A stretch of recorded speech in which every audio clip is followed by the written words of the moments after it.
There are, well, I told you about the Indian ladies with the scarves over their faces. The only thing that was showing was her bindi was showing, that spot between the eyes. Boy, it was a long walk. Sandy had her bags on a cart, and she was running alongside of me. Ross met us, and the next morning, Katie jumped on my bed and said, "Wake up! Ross has got pancakes and waffles made."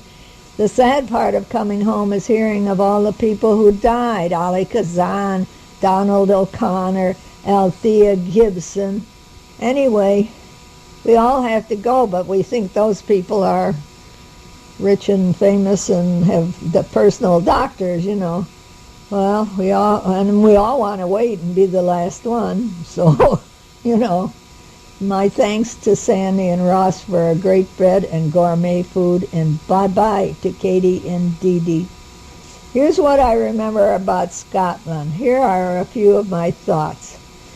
It was much cooler than I expected. I was surprised at how large the country is, and so much water and hills, so many sheep, and so many sad songs of times gone by. They must have had hard times. I remember the gray square brick houses with rows of chimneys, the cheerful gardens with flowers huge in size, brilliant in color. No coffee at dinner with your dessert. No, you must go to another room to have coffee. The sheep all over the hills with a splash of color to say, "I belong to the man who paints me orange," or red or green. And the wonderful collie sheepdogs. They are what you see the most.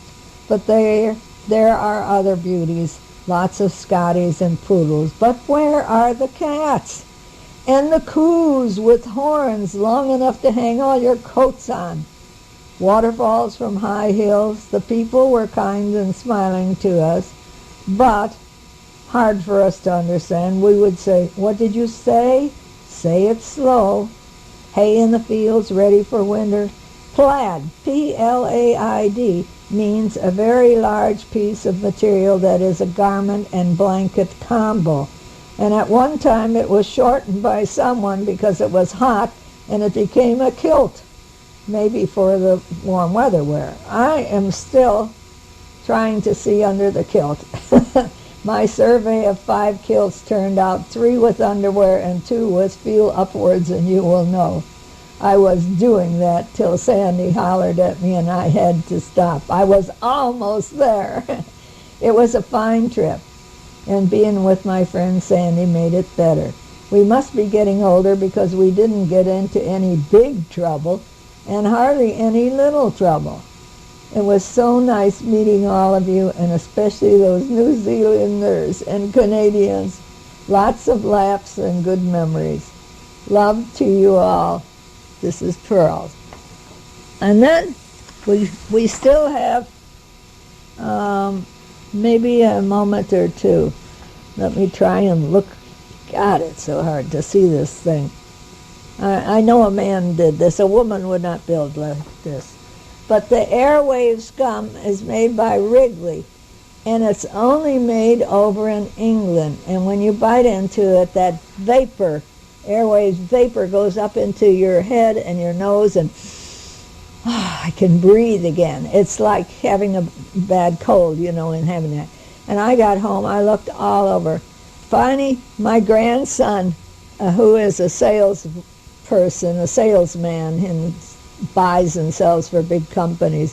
Finally, he was able to get me a box. He says, "I got $30 worth." I'll be dead before I can chew that much gum. And he says, and they had other kind too, raspberry and strawberry. I got some of that. Well, I wasn't interested in that. I was in the vapor, interested in the vapor, and it's so good. Like if you're going to have to do something, maybe speak in front of people or something like that, you just take one of those. They're like little tiny pieces, and you just bounce into it, and it opens everything up in your head, and you feel, hey, I can do this job, no problem at all. I'm set to do anything. I'm watching. It's quite a ways to go